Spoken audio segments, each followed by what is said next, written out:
Silipin na po natin ang mga naging kaganapan sa isang charity gala. Tampok dito ang mga kasuotang likha ng mga Filipino designers. Para sa buong detalye, panoorin po natin ito.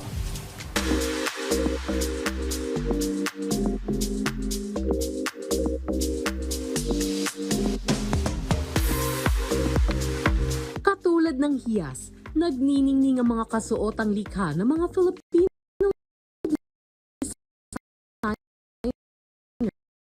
na ipinagmalaki ang kultura ng ASEAN countries sa isang fashion gala.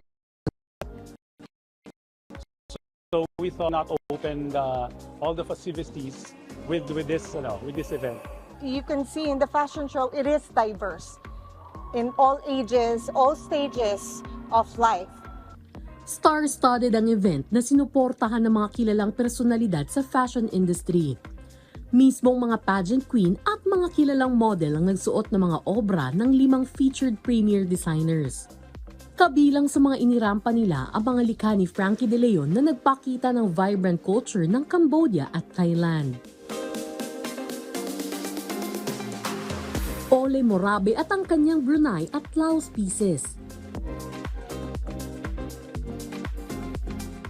Manny Halasan with his Timor-Leste and Indonesia creations. Ronaldo Arnaldo na nagbigay buhay naman sa kultura ng Vietnam at Myanmar. At Raymond Saul na ibinida ang kanyang sophisticated collections inspired by Malaysia at Singapore. Naging very challenging para sa akin ang maging inspiration tong bansa na ito. So, ang inspiration ko ay kinuha ko sa residence ng Sultan Brunei, no? yung palace na kung saan siya nakatira. That's number 1. Number 2 is the national flag, the colors of the national flag, which is yellow, red, black, and white. Advocacy yan na rin para sa akin. I've been in the business for 44 years. No? So, para bang ang aking panuntunan ngayon ay gumawa ng mga ganitong bagay, sumali sa ganitong mga pagtatanghal dahil alam ko na ito'y mapupunta sa isang magandang layunin. Isa namang karangalan para sa mga muse na isuot ang mga world-class creations ng ating local designers. Lalo pat ang lahat ng kinita ng fashion gala ay mapupunta sa Park Caralan at Lyro Pera Scholars, mga kabataang artist na nangangarap ding makilala sa larangan ng sining.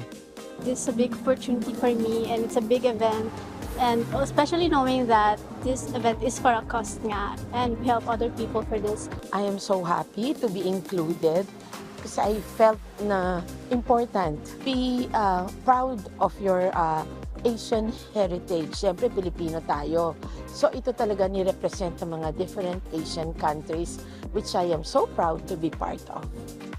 This is my first time to be part of HIAS and I'm very, very proud to be part of it. Anything that is for a cause is also my advocacy. Mistulang Cultural Parade ang nangyaring fashion gala. Bukod sa ipinagmamalaki nating kasuotang Pinoy, nakaka-inspire makita na ang mga Filipino designer ay may malalim ding paghanga sa kultura ng ibang bansa.